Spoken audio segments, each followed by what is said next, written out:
They called her temporary. They called her replaceable. They called her just a nurse, as if the title wasn't everything, as if competence didn't matter when you came without credentials, without connections, without the kind of pedigree that gets framed on office walls. Rachel Torres didn't flinch at any of it. She didn't flinch at much anymore. 3 months into her contract at Seattle General in San Antonio, she moved through the hospital corridors like someone who'd already survived worse than dismissal. They didn't know what her hands had done. They didn't know what her hands could do. The fluorescent lights buzzed overhead as she clocked in at 5:11 a.m., 2 minutes before her shift, and no one noticed the way she touched the faded unit patch sewn deep inside her jacket lining, a ritual older than this hospital, older than civilian life, a small anchor to a world that had already erased her. The break room smelled like burnt coffee and microwaved something that hadn't been edible to begin with. Rachel restocked the supply cart in the ICU with the kind of precision that made newer nurses pause and watch, then look away when she glanced up. Every item at exact angles. Every bandage roll aligned.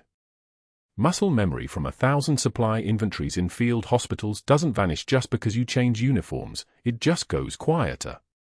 She moved the crash cart to the corner where it had been yesterday, then back to its original position because someone had moved it and that someone wasn't thinking clearly enough to leave it somewhere accessible. The ventilators wheezed their mechanical rhythm through the hallway. She listened to them the way soldiers listen to distant artillery, not with fear but with assessment. The sounds told you things if you knew how to hear them. Room 312 held a patient named Garrison, 63 years old, Marine Corps tattoo faded green on his right shoulder, wound care scheduled for 0800. Rachel had drawn the assignment because she was temp, because the permanent nurses had already sorted themselves into a hierarchy that didn't have room for someone without a master's degree or a position code that lasted longer than a contract. She didn't mind. She preferred it. Preferences were simpler when no one expected you to belong. She approached his bed with the same careful attention she'd give to anyone, which was to say she gave it everything. Gloves snapped on like gunshots in the quiet room. She assessed the dressing with her fingertips, the slight heat around the wound margin, the color of the fluid seeping through the gauze, the subcutaneous swelling that was exactly what it should be at day 6 post-op and nothing more. The wound was a clean laceration from a construction accident, the kind that looked worse than it was because it looked like so many things that were much worse. Her hands moved without thinking as she debrided the edges, the scalpel blade angled precisely at 45 degrees, pressure steady, tissue separating cleanly from necrotic matter. The rhythm was automatic. Draw back. Observe. Advance. Draw back. It was the same rhythm she'd used in a field aid station in Bagram province on a night when the temperature dropped below freezing and a Marine corporal came in with shrapnel through his abdomen and no chance of reaching a real hospital in time. That corporal had lived because hands knew what to do when the brain stopped having options. These hands remembered. These hands never forgot. Garrison watched her work. Not in the way patients usually watched, with anxiety or curiosity or that strange vulnerability of being examined. He watched the way someone trained watches someone else trained. The silence stretched between them. She didn't ask questions. Questions required conversation, and conversation required the illusion of being present in ways Rachel Torres had learned to avoid. The scalpel moved. The old Marine's jaw tightened. He was seeing something in the precision of her movements, something in the economy of motion that didn't match the identity card clipped to her scrubs. When she finished and was disposing of the soiled dressing, he asked it quietly, testing the waters, "Bagram?" She didn't look up. She sealed the biohazard bag with the efficiency of someone who'd done this 10,000 times. "No," she said. Which was technically not a lie, she hadn't been stationed at Bagram. She'd been deployed to Bagram. There was a difference. There were a lot of differences between the life that had existed and the life that had been ordered into silence by people with enough authority to make the first life officially never happened at all. She moved to the sink and washed her hands with methodical care, counting under her breath in the old way, 1 Mississippi, 2 Mississippi, through to the 20 count that ensured every microscopic organism died in the hot water. Garrison didn't ask again. He recognized the sound of a door closing. He'd made similar doors close himself, a long time ago, in places you didn't talk about. The hallway outside room 312 was beginning to fill with the morning shift. Rachel passed 3 nurses she'd worked with for 3 months and one she hadn't met yet.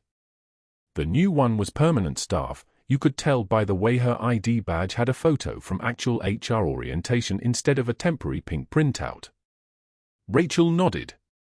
The new nurse nodded back and then looked away toward the nurses' station where 2 other nurses were already engaged in conversation that stopped, then resumed at a slightly different pitch, the kind of pitch that meant they'd been discussing something about someone.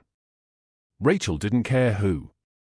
She'd stopped caring about a lot of things the night she'd signed the NDA that made her previous existence classified, the night they'd told her that Captain Torres was being honorably discharged but the honor was contingent on absolute silence. The army had a way of making you understand that some doors closed permanently. This hospital had a lot of doors, and most of them didn't require keys if you moved with enough certainty. The med cart in the ICU needed restocking again. The antibiotics had been pulled for room 308 and not replaced. Rachel pulled a fresh supply from the medication refrigerator and organized it in the marked slots: vancomycin, piperacillin-tazobactam, meropenem, each vial in its designated place like soldiers in formation. The cold air from the fridge felt clean. She liked the medication refrigerator more than she liked most parts of the hospital. It was honest. It was organized. It didn't pretend to be something it wasn't. She'd just finished the last vial when Dr. Mercer rounded the corner toward the ICU nursing station. She'd seen him in passing before, a man constructed of the kind of confidence that comes from decades of no one ever questioning whether he belonged. He wore his stethoscope the way generals wear dress uniforms. He moved with the certainty of someone who'd never had to assess a room for exits before entering it. She clocked his gait, his posture, his physical conditioning in under 2 seconds. Tall, approximately 190 pounds, no visible weapons, no reflexes honed by combat experience. His hands looked soft in the way that came from writing prescriptions instead of holding pressure on wounds. He was the kind of man who'd never had to calculate whether he could take someone down if the situation required it. He moved through the world the way people move through places they own. His eyes passed over Rachel with the precision of a man categorizing items that weren't important enough to remember. Temp nurse, his gaze said. Temporary everything. No advanced degree, no specialty certification, no institutional loyalty. She met that gaze with a flat, unreadable stare, the kind of stare that comes from having learned to show nothing, to offer nothing, to remain unreachable even while standing in the same room. For just a fraction of a second, something flickered in Dr. Mercer's expression. Not quite uncertainty. More like the micro-expression of someone who'd expected a different kind of response and gotten stone instead. But then he turned his attention to the nursing station, and the moment passed. He didn't know he'd just made an enemy. He didn't know the enemy was standing 5 feet away, perfectly still, watching the back of his head with the kind of attention she'd once given to combat zones. He didn't know that the person he'd dismissed had been trained by the best killers in the world to assess threats and neutralize them, and that the only thing keeping her in this hospital instead of disappearing into whatever new identity the Pentagon had waiting for her was the simple fact that her daughter was asleep in a house in San Antonio, and children needed their mothers to stay put, needed them to work regular shifts in hospitals, needed them to be normal even if normal was a lie that took everything she had to maintain. Rachel adjusted the crash cart and moved toward the next patient's room. Behind her, Dr. Mercer was already demanding updates on patient status with the tone of a man accustomed to immediate compliance. The other nurses snapped to attention. The institutional hierarchy was clear. The chain of command was understood. Rachel existed somewhere outside that chain, temporary and therefore invisible, which meant she could observe everything without anyone expecting her to perform the rituals of deference that the permanent staff had learned to offer. She touched the unit patch inside her jacket again as she passed the ICU entrance, a brief contact, a grounding ritual that no one saw. The patch was faded now, maybe from 100,000 touches over the past 3 months, or maybe it had always been that faded, a reminder of a life lived in the margins between official records and classified operations. What happened next would change everything. The morning round started like any other Thursday at Seattle General, fluorescent lights humming their institutional hymn, the smell of antiseptic cutting through the warmer scent of coffee someone had spilled near the nursing station. Rachel moved through the corridor with the kind of efficiency that made her invisible, not noticed, not remembered, just a temp nurse doing temp nurse work. She'd learned 3 months ago that invisibility was safer than visibility, that drawing attention was the fastest way to get buried. Room for 12 held a 63-year-old man named Walter Chen, admitted 2 days prior with what Dr. Mercer had diagnosed as severe dehydration following a bout of influenza. The chart noted flu recovery, for fluids ordered, standard discharge timeline. Rachel had seen the initial labs. Something about them had caught in her chest, the way patterns always did, a specific tightness that meant the data was speaking if you knew how to listen. She'd pulled the updated blood work that morning. Lactate climbing. WBC trending upward. Procalcitonin elevated. The kind of trajectory that didn't match simple dehydration. It was sepsis. She was almost certain. Dr. Mercer arrived at 8:36 a.m., making his rounds with the kind of deliberate precision that said he was performing his competence rather than practicing it. His voice carried through the hallway, not loud, but the kind of voice that expected every word to land. Rachel stood by Walter's bedside, chart in her hands, waiting for the right moment. It wasn't professional ambition driving her. It was the memory of what happened when you ignored the warning signs, when you let protocol and hierarchy matter more than the patient in front of you. She'd seen men die from less. Mr. Chen's responding well to supportive care, Mercer announced, not really looking at the patient, more addressing the medical student trailing behind him like a remora. Standard discharge protocol. Another 48 hours, then home. Rachel's jaw tightened. She'd learned to do this carefully, to offer information without asserting authority, to be helpful without being heard. She stepped forward just slightly and kept her voice low, respectful. Doctor, the lactate on this morning's labs is 2.8. That's up from 1.6 yesterday. Procalcitonin's at 1.2. WBC tracking upward across all 3 drawers. She paused, giving him the space to land on it himself. The fever's been intermittent, but I've noted it 3 times in the last 6 hours. Mercer's spine went rigid. She saw it happen, the exact moment his authority registered a challenge. He didn't look at the labs she was offering. He didn't ask for clarification. Instead, he turned to face her, and his expression shifted into something that looked almost like pity, the way a surgeon might look at tissue that was infected and needed to be cut away. Miss Torres, he said, and she heard the message in his emphasis on her title, on the absence of RN, on the carefully constructed diminishment. It's Miss, isn't it? Not even RN Torres. He stepped closer, and she felt the family. Walter's daughter sat in the corner chair, her phone down, attention suddenly sharp, shift their focus. Perhaps temporary staff should observe protocol before playing doctor. Do you understand what happens when untrained personnel exceed their scope? Patients get hurt. Families lose loved ones. Lawsuits destroy hospitals. He wasn't finished. He opened the chart, her observations, and flipped through it with theatrical slowness. I appreciate enthusiasm. But let's be clear about roles here. You administer care under my direction. You don't diagnose. You don't second-guess established treatment plans. He turned to Walter's daughter. I can assure you that Mr. Chen is receiving appropriate care from fully credentialed physicians. We take patient safety very seriously. Rachel's jaw clenched. Once. That was all. Her hand stayed steady. Her breathing remained even. Her eyes met Mercer's for exactly 2 seconds, long enough to show she wasn't broken by this, short enough to avoid further confrontation. Then she looked away, returning to the chart in her hands, and said nothing. Saying nothing was its own kind of answer. Saying nothing meant there was nothing to defend. It meant she'd already filed the word somewhere deep and quiet where they couldn't touch the part of her that mattered. Walter's daughter's eyes had gone uncertain, though. Mercer had done that. Had planted a seed of doubt about whether the temp nurse, the young woman with no credentials, no pedigree, no official standing, could be trusted with her father's care. By the time Rachel finished checking his the daughter was asking Mercer follow-up questions instead. Not Rachel. Not the person who'd actually run the labs, who'd actually been watching the patterns, who'd actually seen the danger. The break room at 11:27 a.m. was where the real wound opened. For nurses were clustered near the coffee station: Sarah from day shift, Maria who worked pediatrics, James who'd been kind enough to show Rachel where the suture kits were stored on her first week, and Christine, the unit's unofficial social coordinator.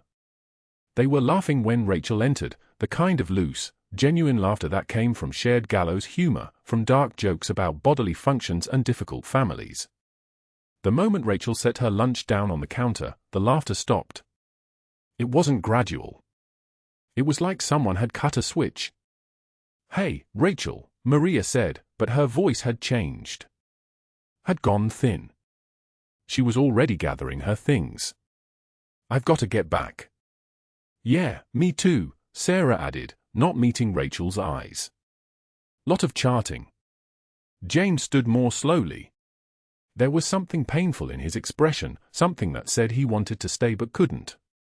"You know how it is," he said quietly. "Shift's busy." Christine was the last one. She hesitated for half a second, which meant she'd heard something directly from Mercer, which meant it was fresh enough that she hadn't fully decided whether to believe it or not. But belief didn't matter. Loyalty mattered. Belonging mattered. And Rachel didn't belong. The break room door clicked shut, and she was alone. The fluorescent lights hummed above her head, a sound like insects trapped in plastic. Her untouched sandwich sat on the counter, the bread already going pale and stale-looking. Rachel looked at it and then looked away. She'd learned a long time ago not to waste emotion on things that didn't matter. What mattered was the pattern. Mercer had been asking questions in the staff meetings. She'd heard through the gossip chain that he'd been probing about her credentials, her background, whether official channels had properly verified this candidate's qualifications. He hadn't said anything directly untrue, that was his skill, his weapon. He just asked questions that planted seeds. That was how you destroyed someone without needing proof. You just needed doubt. 3 days passed in the kind of quiet that accumulates weight. Rachel worked her shifts. She drew blood, checked vitals, documented in charts, moved through the hospital like a ghost. Mercer had infected the staff the way he'd been trying to tell everyone Walter Chen was simply dehydrated. Rachel was the problem.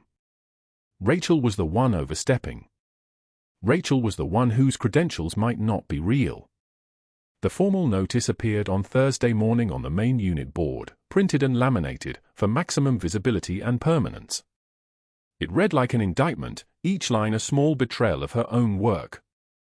Disciplinary notice, Torres. Administered pain medication for minutes prior to scheduled time. Failed to document supply requisition per Form 6.2.1.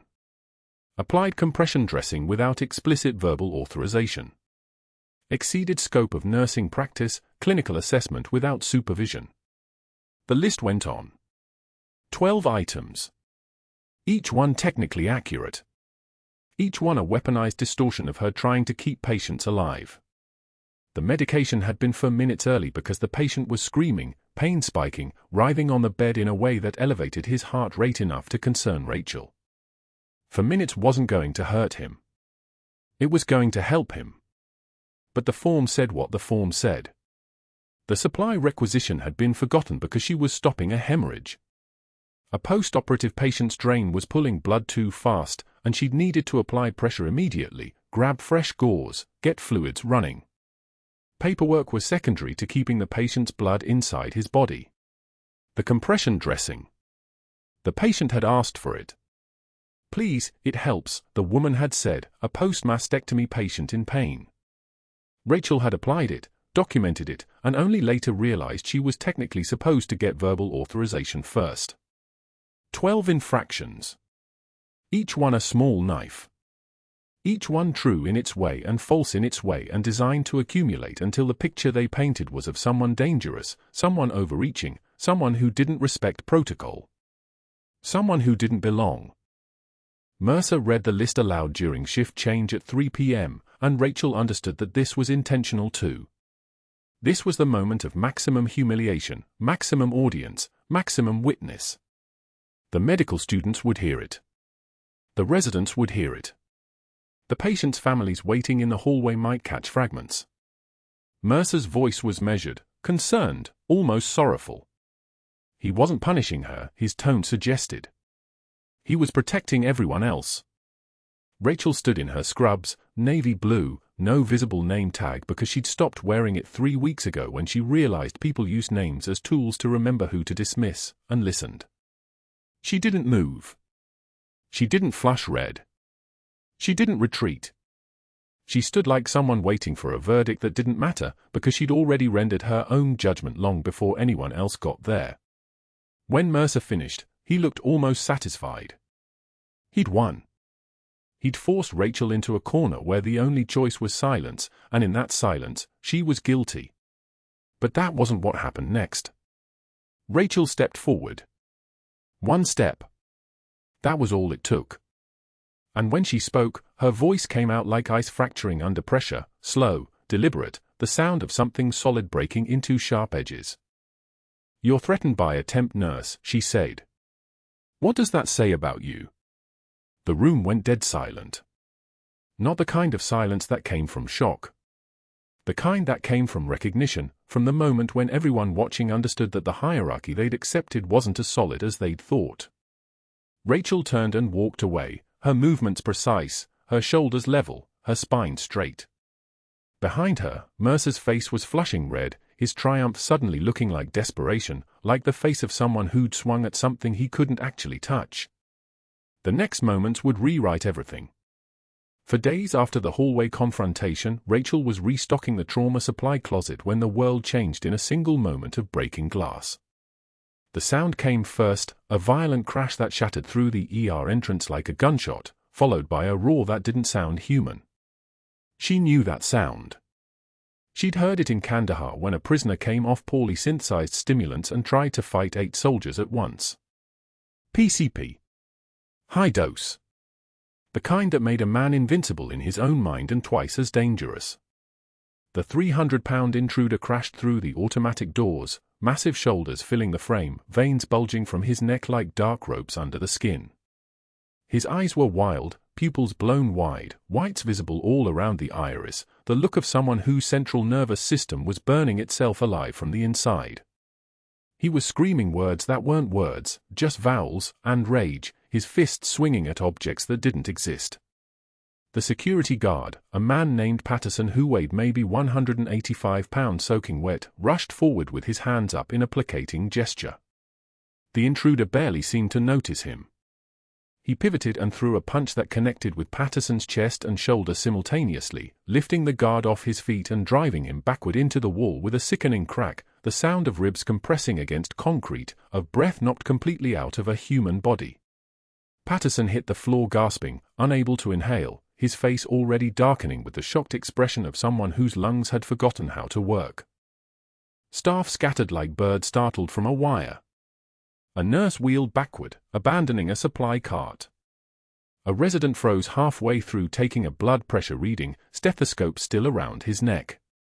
An orderly backed through a doorway, eyes wide. The intruder's attention shifted, his brain processing threat vectors with the distorted logic of someone chemically detached from reality. He turned toward the pediatric ward entrance where 3 children were visible through the glass partition, a girl in a hospital gown, 2 younger boys in the waiting area. His body lurched forward, not running but shambling with the jerky, disconnected movements of someone whose muscle memory was being overridden by synthetic aggression. He was going for the children. He was going toward the pediatric ward. Dr. Mercer stood 30 feet down the hallway, clipboard clutched against his chest like a shield, his face the color of bleached bone.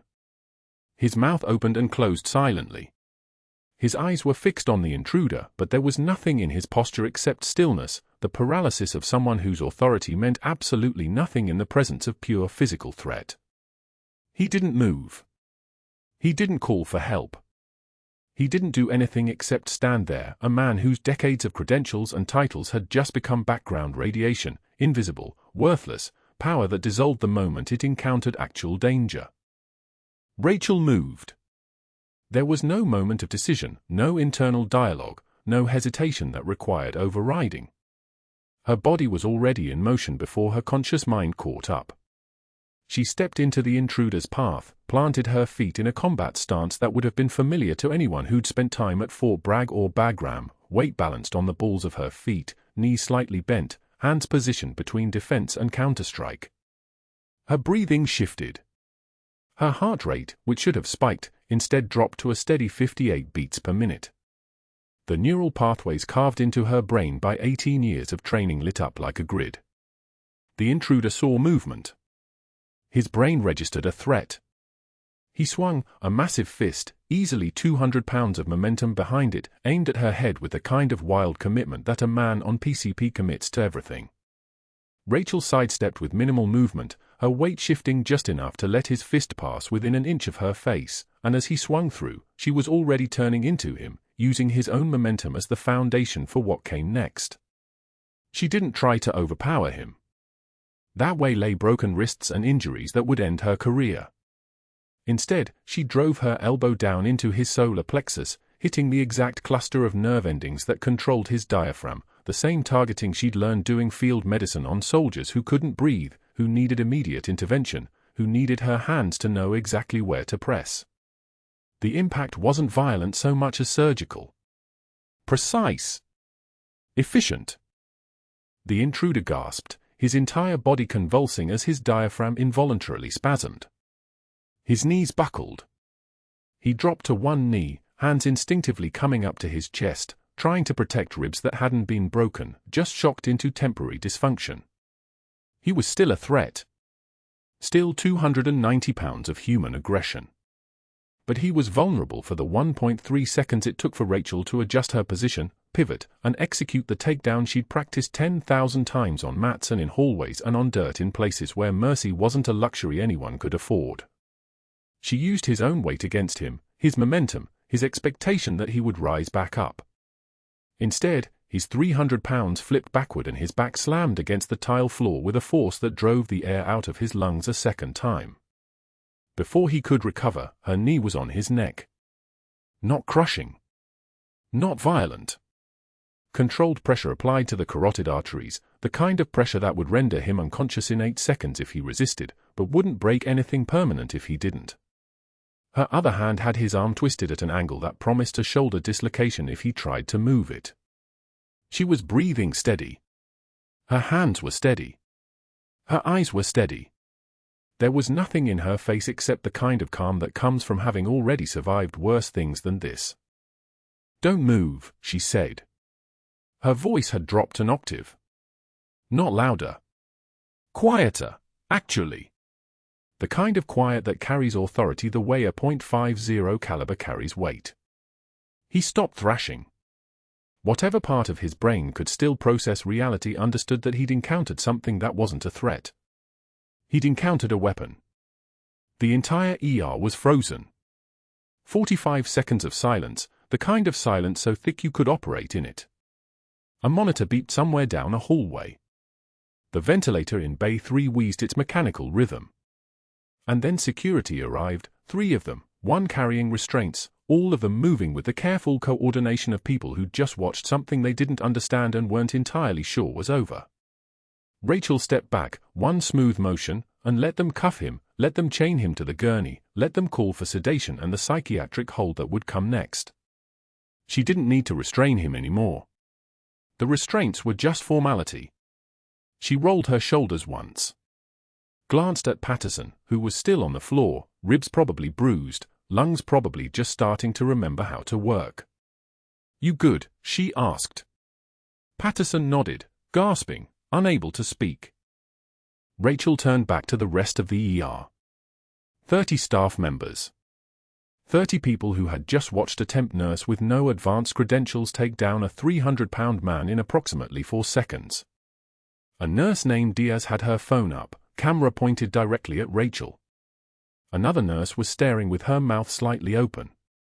The doctor who'd been taking the blood pressure was still holding the cuff, forgotten. And Dr. Mercer was watching from 20 feet away, his clipboard now hanging loose at his side, his face processing something that moved across his expression like a storm system. Shock first. Then fear.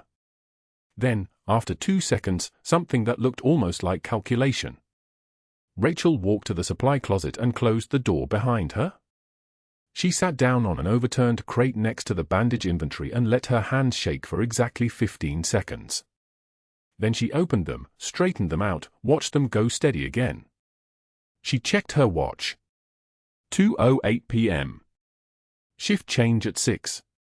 She had 3 hours and 13 minutes before she had to leave the hospital, and by then everything was going to change in ways she couldn't predict or control.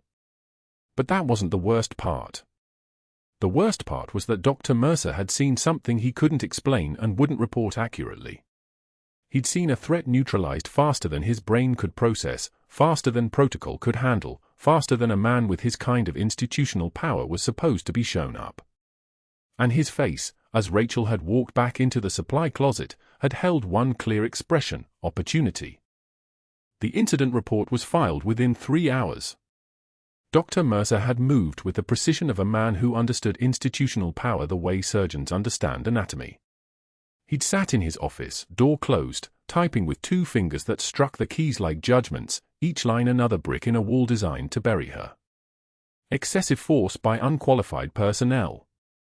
Unauthorized physical intervention without security training certification. Behavior consistent with falsified employment history suggesting undisclosed military or law enforcement background that was not verified during hiring. He'd built the case the way a prosecutor builds one, not with truth, but with the architecture of truth. The witness statements he'd collected were masterpieces of twisted language. Did she seem trained in combat?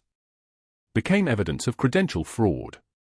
Her movements were too precise for a temporary nurse became proof of undisclosed background. The security guard she'd saved, when asked about her takedown technique, had said she moved like she'd done it before, and Mercer had transcribed it as employee demonstrated combat level proficiency inconsistent with stated nursing background. The hospital's risk management team, terrified of liability, terrified of lawsuits, terrified of a temporary nurse exposing some gap in their hiring protocol, green-lighted the suspension within 48 hours. They didn't ask questions. They didn't need to. The paperwork was clean. The procedure was sound. By Tuesday morning, Rachel Torres was officially under investigation pending termination. The walkout was designed for maximum humiliation. 2 days after the intruder's collapse on the ER floor, security arrived at 6:53 a.m., before her shift officially started. They had an inventory list. They had gloves. They had the kind of polite, professional coldness that only institutions can manage. Her locker was opened in front of 3 witnesses. Her stethoscope was placed in a cardboard box. Her spare scrubs were folded. Her personal items, a water bottle, a photo of her daughter, a pair of compression socks, were documented, dated, and catalogued like evidence from a crime scene. Rachel walked through the corridor with her head up, her face a mask of composure so complete it looked like indifference. Staff scattered. Nurses she'd worked with for 3 months suddenly found urgency in their charts, their eyes sliding away as she passed. The hallway fluorescents buzzed their mechanical song, and the sound seemed louder now, more deliberate, as if even the building was watching her leave. She didn't cry. She didn't plead. She didn't ask why. From his office window on the 3rd floor, Dr. Mercer watched her exit through the main entrance. His arms were crossed. His expression held the particular satisfaction of a man who had successfully weaponized the system to destroy someone he perceived as a threat. He'd won. The procedure had worked. By noon, the temporary nurse would be forgotten, and his authority would be restored. She was just a temp. Temps were replaceable. Their memories were erasable. That night, at 8:43 p.m., Rachel sat at her kitchen table in her small house on Cedarwood Drive, staring at the termination letter. Her daughter, Maya, was supposed to be asleep. 7-year-olds weren't supposed to notice their mothers crying at kitchen tables. But Maya noticed. Maya had always noticed things adults missed. She shuffled into the kitchen in her dinosaur pajamas, her small face creased with confusion and something deeper, a child's awareness that something fundamental had shifted. "Mommy, what did you do wrong?" Rachel couldn't answer. Not the real answer. The real answer was classified, redacted, buried in files that didn't officially exist. The real answer involved a farmhouse outside Jalalabad where hostages had been held. Involved 18 kilometers of mountain terrain at night. Involved a field thoracotomy performed with a combat knife while rounds snapped overhead. Involved a young soldier, Corporal James, who would have died if Rachel hadn't acted in a way that no civilian hospital protocol could possibly accommodate. The real answer was that she'd saved lives in a way that institutions couldn't understand and wouldn't tolerate. "I made a mistake at work," Rachel said finally, her voice hollow. "A mistake the hospital thinks is very serious." "But Mommy, you never make mistakes." She pulled her daughter close, breathing in the smell of her strawberry shampoo, the scent of normalcy of a life she'd tried so hard to build. She tucked her into bed, kissed her forehead, and sat alone in the dark with the termination letter spread across the kitchen table next to cold coffee that had gone the color of old concrete. The patch inside her jacket hung in her closet now, unreachable. The one with the worn Special Forces insignia. The one that had been sewn into the lining by someone in a past she wasn't allowed to discuss. The past that was supposed to stay buried. The past that had saved an entire unit, but ruined a civilian life.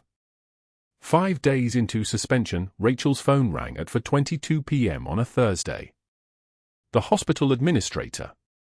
His voice was careful, professional, the tone of someone calling about something delicate. "We're critically short-staffed in ICU. Emergency admission situation.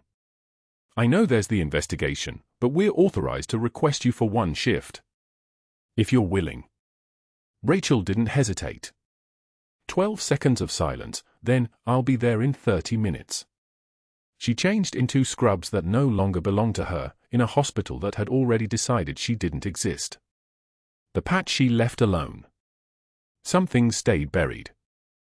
The ICU at Seattle General on a Thursday afternoon was controlled chaos in the way only trauma centers understood. 2 traumas incoming. 1 post-op complication. 3 vented patients. And in bed 7, a new admission that had come through asylum processing just 8 hours earlier, a man who was listed in the computer as Ahmed Hassan, nationality pending, immigration status under review, conscious and sedated, with injuries consistent with regional conflict and a security detail that no one quite wanted to discuss. Rachel approached the bed to check the 4-line. Routine work. Muscle memory. Her hands moved through the steps she'd performed 10,000 times. The patient's eyes opened. Not the fuzzy, medication-clouded eyes of sedation. Alert. Focused. His gaze locked onto her face, and she watched his pupils dilate, watched the machines around him spike, heart rate jumping from 78 to 112 in 2 beats, blood pressure climbing from 138 to 156. She watched pure, visceral terror bloom across a man's features. He whispered something in Pashto. 3 syllables. A name. A designation. A word that belonged to a life she'd sealed away. Shaitan al-Sa'ar. The desert ghost. Rachel's hand stilled. Her breath caught. The world compressed to the size of a hospital room, and for exactly 1.3 seconds, the mask cracked. In the next bed, in bed 6, a Marine corporal visiting his brother heard those 3 syllables. He heard the specific cadence, the specific accent, the specific recognition of fear. His head snapped toward Rachel, then toward the patient. His face shifted through confusion, then dawning, then absolute certainty. He pulled out his phone. Rachel wanted to move, to speak, to somehow contain what was about to unfold.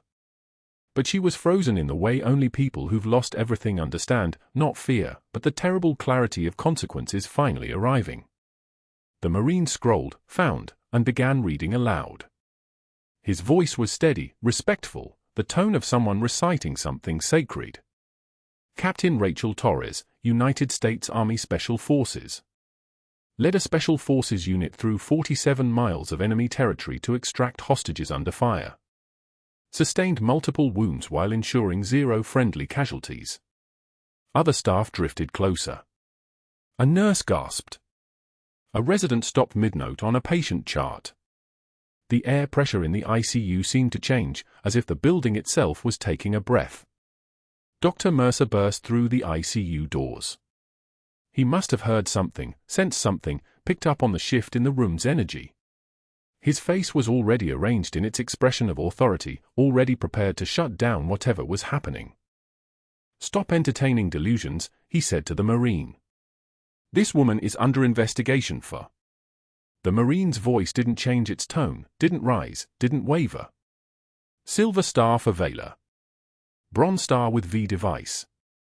Purple heart with 2 clusters."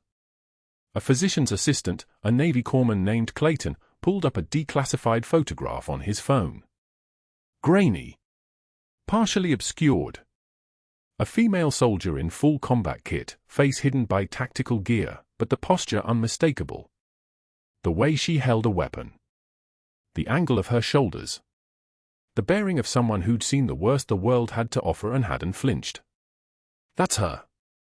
That's the Desert Ghost. She was a legend at Bagram. Rachel stood motionless between 2 beds, between 2 worlds, between the person she'd been and the person she'd tried to become. She didn't move. Didn't speak. Didn't defend herself or deny anything. The composure wasn't indifference now. It was something older. Something forged in places that had no names on maps.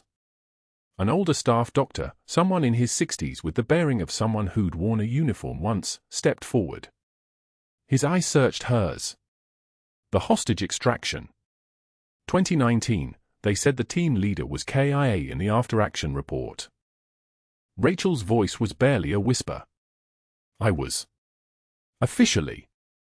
The Marine kept scrolling, kept reading, each declassified line another nail in the coffin of her invisible life. Current assignment, classified. Codename, Desert Ghost. Authorized to use lethal force in protection of. Dr. Mercer's face had drained of all color. He stood in the doorway of the ICU, his authority suddenly as fragile as paper, as insubstantial as the titles he'd spent 3 months using like weapons. The next morning, at exactly 9:16 a.m., a man in dress uniform arrived at Seattle General. Pentagon credentials. A voice that carried the weight of institutions that made hospitals look like small, insignificant things. A closed-door meeting with the hospital board that lasted exactly 17 minutes. When it was over, Rachel's suspended status was reversed. The termination letter was shredded. Dr. Mercer's incident report was flagged as evidence of harassment and filed with the hospital's legal team, the state medical board, and 3 federal agencies. Rachel adjusted the faded unit patch sewn inside her jacket lining, pinned her nurse badge back on, and walked into Seattle General for a shift where everyone now knew exactly who she was. 5 days into suspension, the ICU's monitors beat their steady rhythm like a metronome counting down Rachel's last hours of anonymity. A patient arrived just after dawn, a man in his 60s, admitted for complications from a gunshot wound sustained during his asylum application paperwork.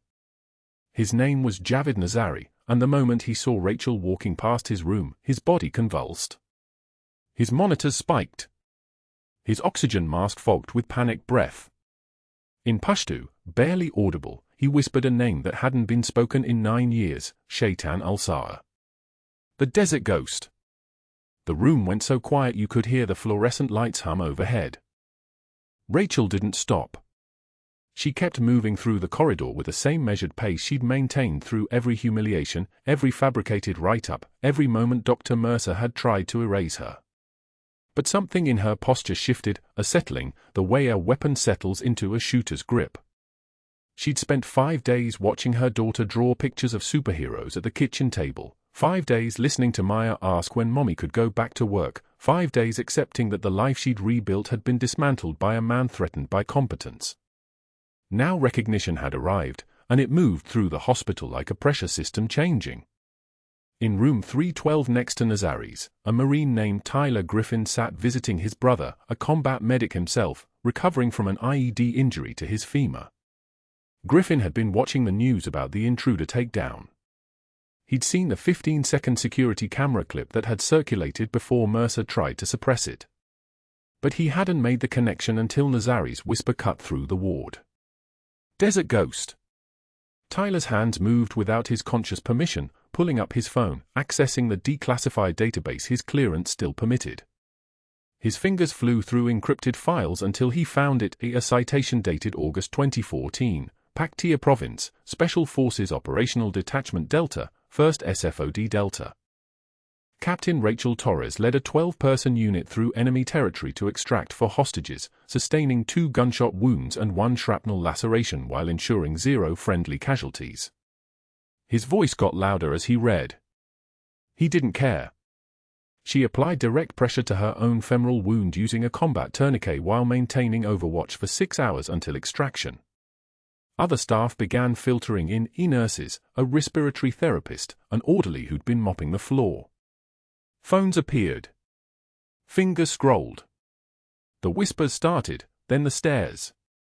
That's when Dr. Mercer burst through the double doors like he could physically force his narrative back into reality. His face was the color of old concrete. "Stop. Stop that immediately. Put those phones down." His voice had that sharpened edge he deployed when authority was slipping. "You're entertaining delusions. There is no classified anything. This is a temporary nurse who happened to," but Tyler was still reading, his voice rising to fill the space Mercer's denial had created. "Silver Star for Valor under fire." Tyler's voice was steady as a surgical laser. "Bronze Star with Valor device for leadership." Other phones flickered with photos, Rachel in dress uniform, Rachel receiving a medal, Rachel in a desert photograph with sand in her hair and her eyes the color of burnished steel. The images moved through the group like a current. Someone found the Marine Corps database. Someone pulled up archived unit rosters. The evidence accumulated in real time, each piece solid and irrefutable. Mercer's protest sounded like a man arguing with gravity. Rachel appeared in the doorway then, and the room's chemistry changed. She didn't say anything. She just stood there, and the quiet that followed was the quiet that comes from suddenly understanding you've been standing next to a legend the entire time. She looked at Nazari, whose hands were trembling. She looked at Tyler Griffin, whose jaw was tight with the recognition that comes between soldiers. She looked at Dr. Mercer, whose expression cycled through denial, rage, and something darker, calculation. "This is a disciplinary matter," Mercer said, but his voice had fractured. "I won't have classified military." "She's not classified," a voice said from behind Rachel. A woman in a Department of Defense uniform, credentials on a lanyard, face carved from experience. A Pentagon liaison had arrived without fanfare sometime between sunrise and now. She was flanked by 2 security officers whose bearing suggested they'd shut down conversations for considerably higher stakes than a hospital administrator. "I'm here to clarify Captain Torres' status. She has full security clearance to work in any civilian capacity. Her military service record is now declassified per her request. That record is exemplary." Mercer had already made his move. Somewhere in those 5 days of suspension, he'd realized he was losing control of the narrative, so he'd done what desperate men do, he'd tried to rewrite it. He'd accessed the hospital's security system, logging in with credentials he shouldn't have retained, attempting to delete the footage of Rachel's takedown.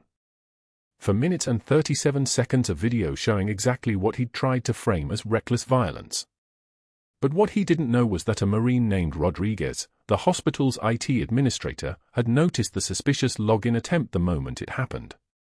Rodriguez, who'd served 2 tours with 160th SOAR Night Stalkers, who understood operational security the way most people understood breathing, had flagged the access and saved every frame to an encrypted external drive before Mercer could complete the deletion.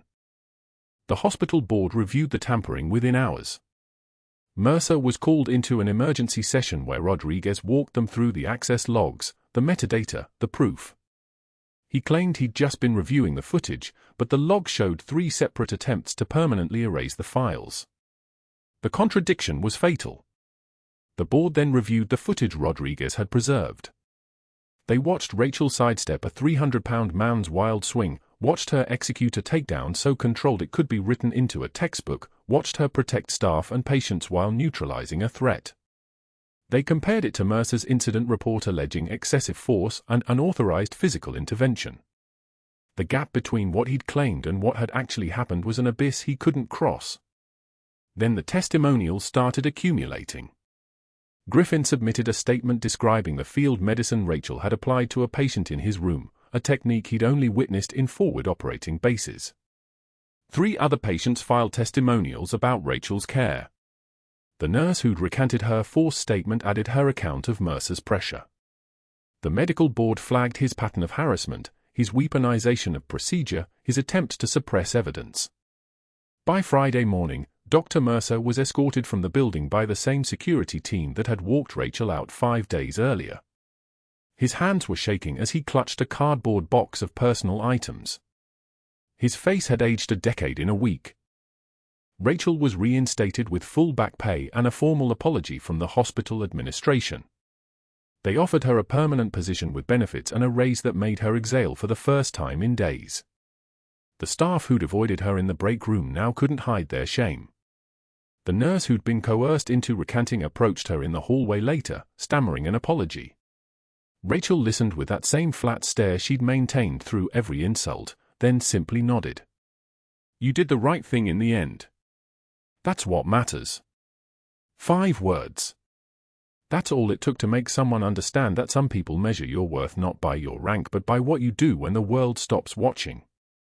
6 months later, Rachel was walking into Seattle General for a morning shift when she saw him in the parking lot. Dr. Mercer, wearing a delivery uniform with a company name stitched into the pocket, unloading boxes of medical supplies from a van. His credentials had been revoked. His medical license was suspended pending review. This was the only healthcare-adjacent work he could find. He saw her, froze, and his eyes dropped to the pavement like they'd been weighted with lead. He couldn't meet her gaze. Rachel paused for a moment, watching him move with the deliberate slowness of a man who understood exactly what he'd lost. She reached into her jacket and adjusted the faded Special Forces unit patch sewn into the lining, no longer hidden, no longer something she needed to bury. She pinned her Seattle General badge to her scrubs, the name clearly visible, R. Torres, RN, Captain, Ret. Maya's drawing of a superhero nurse was tucked into her pocket.